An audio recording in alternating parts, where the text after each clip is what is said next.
Janvier 1977. 3 ans après avoir lancé son tout premier modèle RS, Skoda part à l'assaut du rallye Monte-Carlo avec la 130 RS. Propulsée par un 4 cylindres de 140 chevaux monté en porte-à-faux arrière, celle qu'on surnomme alors la Porsche de l'Est bouillonne à 8500 tours minute et affiche un poids plume de 720 kg. Menant la vie dure aux Alpines et autres Porsche, elle signe un doublé historique dans sa catégorie et parvient à se hisser à la 12e place du classement général. 4 ans plus tard, elle couronne sa carrière en remportant le championnat d'Europe des voitures de tourisme, avant que l'ère RS ne s'interrompe pendant près de 20 ans, jusqu'à la commercialisation de la première génération de Skoda Octavia RS en l'an 2000. Sa philosophie, offrir sportivité et polyvalence à des tarifs défiant toute concurrence. Bon, aujourd'hui on n'est pas au rallye Monte-Carlo, mais il y a quand même un certain air de ressemblance.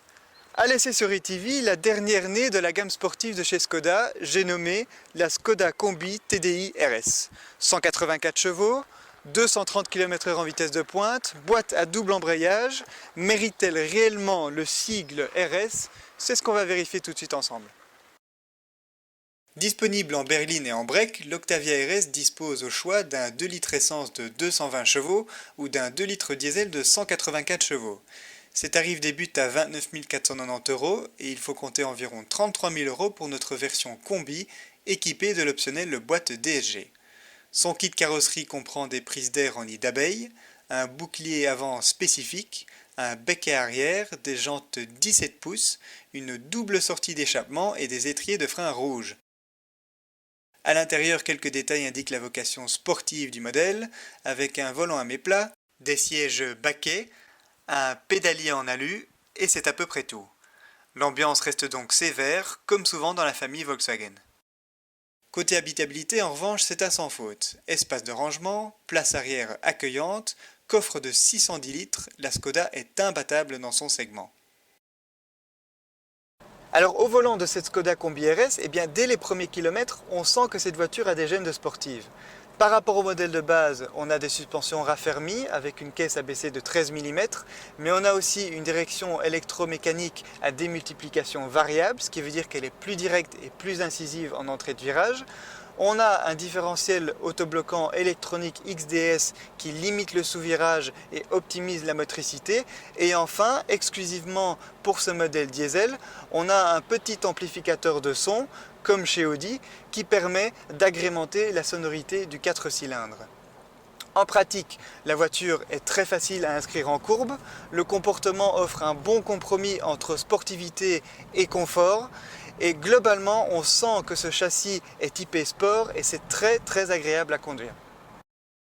Précisons au passage que le conducteur a le choix entre 4 modes de conduite, éco, normal, sport, individuel, qui varient la réponse à l'accélérateur, la réactivité de la boîte DSG et la dureté de la direction. Contrairement à une Golf GTI, la suspension est passive, ce qui n'est toutefois pas dérangeant. En matière de châssis, l'ensemble donne une belle impression de rigidité, avec des mouvements de caisse bien maîtrisés et une stabilité appréciable en toutes circonstances, même si on aurait aimé un train arrière un peu plus joueur qui est, il faut le dire, muselé par un ESP non déconnectable. Au niveau du moteur, on retrouve donc le 2 litres TDI de 184 chevaux et surtout 380 Nm de couple, de quoi afficher des performances résolument sportives avec un 0 à 100 annoncé en 8 secondes 2 et 230 km/h en vitesse de pointe. Accouplé à la boîte DSG, il offre une belle souplesse et sait se montrer discret sur les longs trajets. En revanche, ce n'est pas vraiment une motorisation sportive. Les accélérations sont franches, mais l'ensemble manque de caractère et malgré l'amplificateur de son, la sonorité du 4 cylindres reste assez banale. Pour une ambiance plus sportive, optez donc pour le TSI de 220 chevaux. En conclusion, nous retiendrons que la Skoda Octavia Combi RS est une familiale polyvalente qui mérite amplement le sigle RS et qui a de solides arguments à faire valoir face à la concurrence. Son atout principal reste son prix, qui se positionne 2 000 € plus bas que celui d'une Golf GTD et près de 10 000 € plus bas qu'une berline premium à équipement équivalent de type BMW 320D. La preuve que le constructeur tchèque sait produire des véhicules sportifs à la portée de tous.